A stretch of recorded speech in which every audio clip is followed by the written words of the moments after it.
Сайн байцгаана уу та бүхэнд энэ өдрийн мэндийг хүргэе. Энэ удаагийнхаа хичээлээр бид нар will, may, might гэдэг үгнүүдийг хэрхэн ирээдүйн цагийн боломжуудыг илэрхийлэхэд мөн will гэдэг үгээр хэрхэн санал тавих болон амлалт өгөхдөө ашиглахыг үзэх болно. За, may болон might гэдэг үгнүүдийн араас үйл үгийн хувраагүй хэлбэрийг оруулж ирээдүйд байж болох боломжуудын талаар хэлэхдээ ашигладаг. За жишээ нь Students may not need to buy books. оюутнууд номууд авах хэрэггүй байх. Тэгэхээр ирээдүйд оюутнууд ном худалдаж авах хэрэггүй байхаа гэсэн санаатай. Everyone might take classes online. Бүх хүмүүс хичээлүүдээ онлайнаар үзэж магадгүй. Тэгж магадгүй гэж ирээдүйд болох үйл явдлын талаарх өөрийнхөө таамаглалыг дэвшүүлж байна. За энд бид хүргэж болон өгөөсгөх өгүүлбэрийг яаж үүсгэх вэ гэсэн өгүүлбэрийн бүтцийг харж байна. За хамгийн эхлээд үеийн эзэн орно. Араас нь may, might гэдэг үгнүүдийг оруулаад за хэрвээ өгөөсгөж байгаа бол not гэдгийг араас нь залгана. Өгөөсгөөгүй бол шууд үйл үгээ base form дээр нь буюу хувраагүй хэлбэр дээр нь бичээд явах нэ. За жишээн дээр үзье. I may go to a different kind of school in the future. За би ирээдүйд өөр төрлийн сургууль руу явж магадгүй. Өөр сургууль руу явж магадгүй гэсэн санааг илэрхийлж байна. They might not talk to classmates all over the world. За бид дэлхийн өнцөг болон бүрт байх ангийнхантайгаа ярьж магадгүй. Ангийнхан маань дэлхийн өнцөг болон бүрт байх нэ гэсэн санааг илэрхийлж байна. It might be the future of education. За энэ нь боловсролын ирээдүй байж болох юм аа. Боловсролын салбарын ирээдүй байж болох юм гэсэн санааг илэрхийлж байна. За дүрмийн тайлбартай оръё. Will, may болон might-ийг хэрхэн хэрэглэх вэ? За хамгийн ихнийх нь бол will-ийг аливаа зүйлийн талаар 100% итгэлтэй байх үедээ хэрэглэнэ. Жишээ нь By 2050, there will be new ways to learn. 2050 он гэхэд суралцах шинэ арга хэлбэрүүд бий болсон байх болно гэд нэлийн итгэлтэй байна гэсэн үг. 100% итгэлтэй байна. За, may болон might-ийг 100%-аас бага итгэлтэй байх үедээ хэрэглэнэ. Энэ хоёр нь бараг ижилхэн утга илэрхийлэх боловч may гэдэг нь might-аас арай илүү итгэлтэй байна гэсэн санааг илэрхийлнэ. За, жишээн дээр үзье. Students may do all of their work online. Computers might become teachers. За, оюутнууд бүх ажлаа цахимаар хийж магадгүй. За, эсвэл компьютерүүд багш нар болох байхаа гэсэн таамаглал дэвшүүлж байна гэсэн үг. За, may болон might-ийг be going to юм уу эсвэл will гэсэн үгнүүдээр асуусан асуултанд хариулахдаа ашиглаж болох нь. За жишээн дээр үзье. Are you going to enroll in an online course? I might not. I'm not sure yet. За чи цахим сургалтанд хамрагдах гэж байна уу? Гэт хамрагдахаар төлөвлөж гин үү гэж асууж байна. За тэгэнгუთ тийм байж магадгүй, өгөөж байж магадгүй. Би хараахан ихтэлтэй болоог байна. Хараахан шийдэг байна гэсэн. За might гэдэг үгийг WH асуух үг орсон боломжуудын талаар асуусан асуултанд ашиглаж болно. Гэхдээ may гэдгийг ашиглаж болохгүй. Мөн эдгээр асуултууд нь тийм их өргөн хэрэглэгддэггүй гэсэн байна. За тэгээд жишээн дээр үзье. What might computers be able to do in 2050? За 2050 он гэхэд компьютерүүд юу хийж чаддаг болох болоо гэж таамаглал дэвшүүлж асууж байна. What гэдэг. Тэгээд энэ асуулт бол яг өргөн хэрэглэгддэггүй. Гэхдээ энэ иймэрхүү асуулт асуухтаа may гэдэг үгийг огт ашиглаж болохгүй юм байна. За цаашаа явъя. За may not, might not гэж хэлэхдээ хураангуйсан хэлбэрийг ашиглаж болохгүй гэж байна. За үгүйсгсэн хэлбэрийг хэлэхдээ хураангуйсан байдлаар бичдэггүй дандаа дэлгэрэнгүй байдлаар бичдэг юм байна.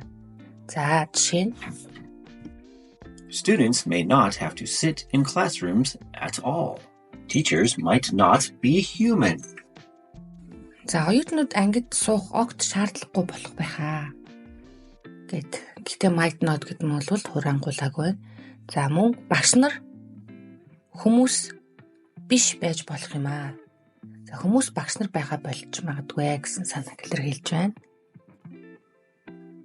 За maybe гэдэг драйвер үгтэй битгий андуураарай. Maybe ихэнхдээ үеийн эзний урд ороод явдаг.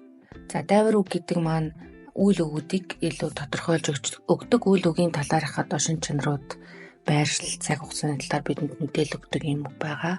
За жишээн дээр үзье. I may be in college this time next year. Maybe I'll go to college next year. За би дараа жил коллежд байж магадгүй, коллежд явж магадгүй гэсэн санаа. Утгын үед бол энэ хоёр өгүүлбэр маань ялгаатай биш. Гэхдээ maybe гэдэг хоёр үг маань maybe гэдэг adverb буюу дайвар үгтэй адилхан сонсогдож байгаа учраас тэрийг одоо дайвар үг байна гэж битгий андуураарай. За дайвар үг болох юм бол өгүүлбэрийнхаа үеийн эзнийхээ өмнө ордог байх нь. За maybe гэдэг эхний өгүүлбэрт байгаа хувилбар болвол may гэдэг үг араас нь be гэдэг to be үйл үг байгаа гэдгийг үг зүйн хувьд нь одоо бити андуураарай л гэсэн санааг илэрхийлсэн байна. За will-ийг бид нэр дайвар үгтэй хамт хэрхэн хэрэглэх вэ гэдгийг энд үзүүлсэн байна. За дайвар үг гэдэг нь бол үйл үгийг тодтогч үйл үгийнхээ шин чанар, байр байдал, цаг хугацаа, давтамжийн заадаг бие даасан үгсийн аймаг. За дайвар үгнүүдийг will-тэй хамт ашиглаж болно. Гэхдээ will гэдгийн ард нь хэрэглэж болно. Will, school, not гэдэг хоёрын дунд нь хэрэглэж болно. Харин won't буюу үгөөс гисэн хэлбэрийн хурангуулсан хэлбэрийг тэрний бол өмнө нь ашиглаж болохгүй гэсэн байна. За тэгээд 100% итгэлтэй байх юм бол за certainly, definitely, surely гэдэг үгнүүдийг ашиглах нь. За хэрвээ 100-аас бага хувийн одоо итгэлтэй байвал likely, probably гэдэг үгнүүдийг ашиглах юм байна. За жишээн дээр үзье. Online learning certainly won't replace the classroom. За цахим сургалт нь танхимын сургалтыг орлохгүй нь тодорхой. За одоо гүйцэд орлож чадахгүй орлохгүй гэсэн санаа байна. За дараагийнх нь. They will surely do all of their work online for most classes. За тэд ихэнх хичээлээ цахимаар хийх нь эргэлзээгүй. Нэлээд итгэлтэй байна гэсэн үг. 100%. Class materials will likely be online. За хичээлийн материалууд бараг цахим байх болов уу? За 100% итгэлтэй биш. Гэхдээ ерөнхийдөө тэгж таамаглаж байгаа гэдэг санаа байна тийм ээ. Students will probably not use books. За оюутнууд бараг ном ашиглахгүй хаа. Номууд нь одоо бүгдээрээ бараг цахим болох байхаа гэсэн. За probably гэдэг бол хамгийн өргөн хэрэглэгддэг дайвар үг бөгөөд аман болон бичгийн хэлэнд аль алинд нь өргөн ашиглагддаг. За жишээн дээр үзье. I'll probably take the online course next term. Jake probably won't because his computer broke. За би бараг дараагийн улиралд онлайн хичээл авах хаа. Probably гэдэг бол 100% итгэлтэй биш. Гэхдээ тех байх гэж таамаглалыг дэвшүүлэхдээ ашигладаг. За Jake үгүй байх яагаад гэвэл түүний компьютер эвдэрсэн. Компьютер эвдэрсэн учраас Jake бол онлайн данг авахгүй хаа гэсэн санааг илэрхийлж байна. За одоо энд хэдүүлээ санал болгох болон амлалт өгөх хоёрын ялгааг ойлгоцгоё. За хоёулын дээр нь бол I will гэдэг үгийг бол хэрэглэнэ. За эхний жишээн дээр аваад үзье. This is an offer. I'll help you with your homework tonight. За энэ бол санал тавьж байна. Орчуулах юм бол би өнөө чиний гэрийн даалгавар хийхэд туслана. Тэр монгол хэлэн дээр ч гэсэн адилхан би чамд туслана гэд хэлэнгууд энийг шууд одоо чи над амлалт өглөө гэж бол хүн ойлгохгүй. Ер нь тусна гэж байгаа юм байна. Өөрөлдөх юм бол санал тавьж байгаа юм байна. Санал хэлж байгаа юм байна гэж ойлгоно. За дараагийн жишээн дээр үзье. This is a promise. I'll call you. I won't forget. За энэ тохиолдолд бол амлалт гэж ойлгох юм байна. Өөрөөр хэлэх юм бол би чам руу ярина, би мартахгүй.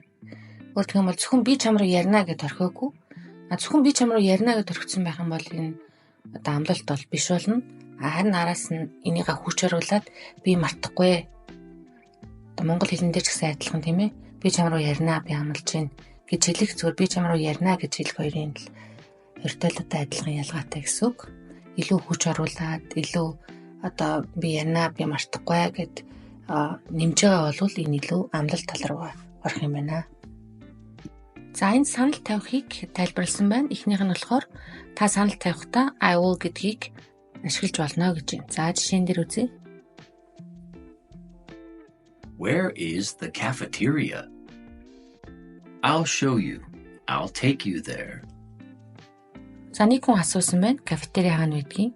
Тэгмэд би танд үзүүлээд өгье. Би таныг тэнд авчиад өгье гэд санал хэлэхдээ I will гэдгийг ашиглах нь байна. За бусад хүмүүсийн тусламжийг хэлэхдээ мөн бас will гэдгийг ашиглаж болно. За жишээн дээр үзье. My computer's not working. My sister will help you. She knows all about computers. За миний компьютер ажиллахгүй байна гэдэг нэг хүн хэлэхэд за миний эгч чам туслана. Тэр компьютерын талаарх бүх зүйлийг мэднэ. За she will help you гэдгээр will гэдгээр бас хэлсэн байна. За харин амлалт өгөхдөө I'll эсвэл I won't гэдэг үгнүүдийг ашиглаж болно. За жишээн дээр үзье. I'll send my comments on your assignment today. I won't forget. Will you marry me? Yes, I will. За би чиний гэрийн даалгавар дээрх саналуудаа өнөөдөр явуулнаа. Мартахгүй. Тэр хүч оруулж ин тэ. За чи надтай гэрлэх үү? Тимээ гэрлэнэ. Өөрөлдвөл энэ дээр ойлгох тимээ гэрлэнэ гэдэг араас нь хүч оруулаагүй ч өөрөө гэрлэн гэдэг нь бол том асуудал учраас энэ дээр бол хэрвээ одоо нэг л удаа I will гэж хэлж байгаа нь бол илүү амлалт өгч байна гэж тооцогддог юм байна. За энэ удаагийн хичээл маань энэ түрээд өндөрлж байна. Дараагийн хичээлээрээ дахин уулзлаа. Түр баяртай. Та бүхэнд амжилт хүсье.